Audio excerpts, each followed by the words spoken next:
Google Pay, PhonePe, WhatsApp பே இது மாரி UPI பேமெண்ட்லாம் அதிகமா யூஸ் பண்றவங்களா நீங்க? அப்ப இந்த வீடியோ உங்களுக்கு தான். Hello everyone. எல்லாரும் நல்லா இருக்கீங்கன்னு நம்புறேன். அ ஜம்ப் டெபாசிட் அப்படின்னு ஒரு ஆன்லைன் டெர்ம் வந்து ஒரு 1 வீக்கா வந்து சோஷியல் மீடியாவா இருந்தாலும் சரி, இல்ல ஆன்லைன் நியூஸா இருந்தாலும் சரி, ஒரு சலசலப்பா பேசப்படுற ஒரு விஷயமா இருக்கு. ஸோ, அத பத்தி ஒரு அவேர்னஸ்க்காக தான் இந்த வீடியோ. ஸ்கிப் பண்ணாம கடைசி வரைக்கும் பாருங்க. ஜம்ப் டெபாசிட் அப்படின்னா என்னன்னா, ஒரு சைபர் கிரைமோட ரீசென்ட் ரிலீஸ் தான் இந்த ஜம்ப் டெபாசிட்ங்கிறது.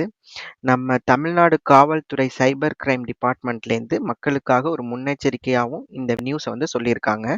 ஸோ, ஒரு ஃப்ராட்ஸ்டர் வந்து உங்களோட அக்கவுண்ட்டுக்கு ஒரு சிறிய தொகைய யுபிஐ பேமெண்ட் மூலியமா ஷேர் பண்ணுவாங்க. நீங்க உங்களுக்கு அந்த பேமெண்ட் வந்தோனே டிங் அப்படின்னு சொல்லிட்டு ஒரு நோட்டிஃபிகேஷன் வரும். You have received money from someone அப்படின்னு சொல்லிட்டு. நீங்க வந்து என்ன பண்ணுவீங்க, அத டக்குன்னு ஓப்பன் பண்ணி பார்க்குற மாரி இருக்கும். ஏன்னா, இன்னைக்கு இருக்கிறப்ப எல்லா மக்களும் ஒரு WhatsAppலயோ, ஒரு Facebookலயோ ஒரு மெசேஜ் வந்ததுன்னா, அத இம்மீடியட்டா ஓப்பன் பண்ணி பார்க்காட்டி நமக்கு தூக்கமே வராது. அப்படி இருக்கும்போது ஒருத்தவங்க பணம் அனுப்பியிருக்காங்கங்கிறப்ப நம்ம என்ன வெயிட் பண்ணி பார்த்துட்டா இருப்போம். இம்மீடியட்டா ஓப்பன் பண்ணி பார்த்துருவோம். ஸோ அப்படி ஓப்பன் பண்ணி பார்க்குறபோது அந்த ஒரு ஃபிராக்ஷன்ஸ் ஆஃப் செகண்ட்ல அந்த பணத்தையும் அனுப்பிட்டு, அவர் வந்து இன்னொரு ஒரு ரீஃபண்ட் ரிக்வெஸ்ட்டையும் குடுத்திருப்பாரு. அது நமக்கு தெரிஞ்சிருக்காது. அந்த ரீஃபண்ட் ரிக்வெஸ்ட்ட குடுத்தோனே, நம்ம அதுல ஓடிபி கேட்கும். நம்ம ஓப்பன் தானே பண்ணி பார்க்க போறோம். நம்ம ஓடிபி குடுத்துருப்போம். குடுத்தோனே நம்ம அக்கவுண்ட் அவ்வளோதான் கதை முடிஞ்சிருச்சு. நம்ம அக்கவுண்ட்ல உள்ள கம்ப்ளீட் அமௌண்ட் வைப் அவுட் ஆயிடும். ஸோ இது எப்படின்னா, தூண்டில் போட்டு மீன பிடிக்கிற மாரி, அதாவது சின்ன மீன போட்டு பெரிய மீன பிடிக்கிற கதையா, ஒரு சின்ன 50, 100 குடுத்துட்டு ஒரு பெரிய அமௌண்ட் உங்கள்ட்டேருந்து இதா பண்றது தான். இதுதான் ஜம்ப் டெபாசிட்ன்னு சொல்றாங்க. இப்ப இருக்க காலகட்டத்த கம்பேர் பண்ணும்போது, ஒரு 5லேருந்து 10 வருஷத்துக்கு முன்னாடி, நமக்கு இந்த மாரி யுபிஐ பேமெண்ட்னா, ஒரு ஜிபேவோ, இல்ல ஒரு ஃபோன்பேவோ அந்த அளவுக்கு நமக்கு ரொம்ப டெவலப் ஆவல. நம்ம யூஸ் பண்ணவும் இல்ல. அ அந்த டைம்ல பார்த்தீங்கன்னா, நம்மள வந்து சின்ன வயசுலலாம் நம்ம வீட்ல ஒரு பொருள் வாங்கிட்டு வர சொல்றாங்க, கடையில போயிட்டு. ஒரு கிராசரியா இருக்கட்டும், இல்ல ஒரு ஃபுட் ஐட்டமா இருக்கட்டும், நம்ம பலசர கடையில தான் மோஸ்ட்லி போவோம். அங்க போயிட்டு ஒரு ஐட்டம்க்கு வீட்ல நம்ம அம்மாவோ, அப்பாவோ ஒரு ரூ. 100 குடுத்து இத வாங்கிட்டு வாங்கன்னு சொன்னா, அந்த பொருளோட வேல்யூ வந்து ஒரு ரூ. 5 இல்ல ரூ. 10வோ இருக்கும். அந்த கடைக்காரர் வந்து டக்குனு உங்ககிட்ட "சில்லறை இல்லப்பா" அப்படின்னு சொல்லிருவாரு. உடனே நம்ம இங்கேருந்து பக்கத்துல ஒரு 4, 5 கடைக்கு போயிட்டு வருவோம். அலைஞ்சு, அலைஞ்சு ஒவ்வொரு கடையிலயா போயிட்டு சில்லறை இருக்கா, இல்ல இருக்கான்னு கேட்போம். யாரும் இல்ல, இல்லன்னு சொல்லுவாங்க. ஆனா, அப்போ வந்து நமக்கு ஒரு ஃபீலிங் வந்து நம்ம பணம் தான் நம்ம வச்சிருப்போம். நம்ம அப்பா குடுத்த பணம் நம்ம பணம் தான. அத தான் வச்சிருப்போம். இருந்தாலும் ஒரு கில்ட்டியா ஃபீலிங் இருக்கும்.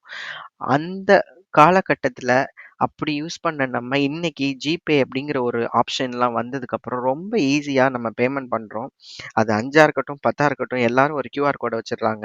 நான் கூட இங்க குறிப்பிட்டு ஒரு விஷயம் சொல்லணும் என்னன்னா, என்னோட ஃப்ரெண்ட் வீட்டுக்கு ஒரு 5 இயர்ஸ்க்கு முன்னாடி நான் போயிருந்தேன். நான் இங்க யுஏஇல இருக்கிறனால எனக்கு வந்து ஜிபே அதிகமா நான் அப்ப யூஸ் பண்ணல.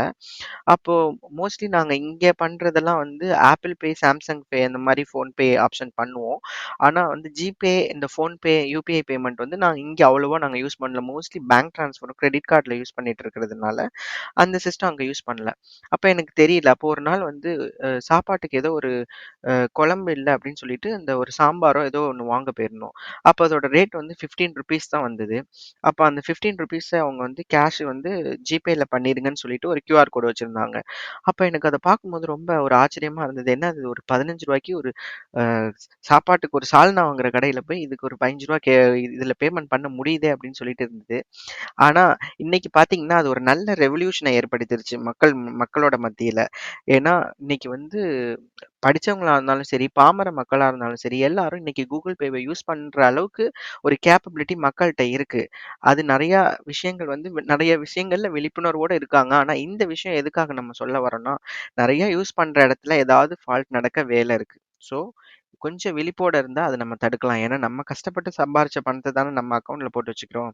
நம்ம கஷ்டப்பட்டு சம்பாரிச்சிருப்போம். இல்ல வேற எங்கேயோ கடன் உடன வாங்கி போட்டு ஏதோ பேங்க் லோன் அடைக்கணும் அப்படி இப்படின்னு நம்ம அக்கவுண்ட்ல வச்சிருப்போம். ஸோ அத கொஞ்சம் சேஃபா வச்சுக்கங்கங்கிறதுக்கு தான் இந்த இந்த இந்த தகவல் உங்களுக்கு. Let's come back to the point again.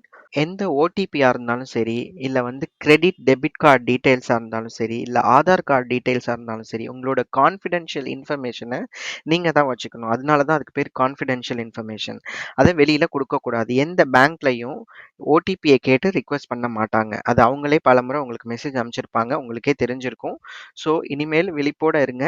இப்போ உங்களுக்கு எல்லாருக்கும் வீக்கெண்ட ஜாலியா என்ஜாய் பண்ணுங்க. எதுவும் டவுட் இருந்ததுன்னா எனக்கு கமெண்ட் பண்ணுங்க.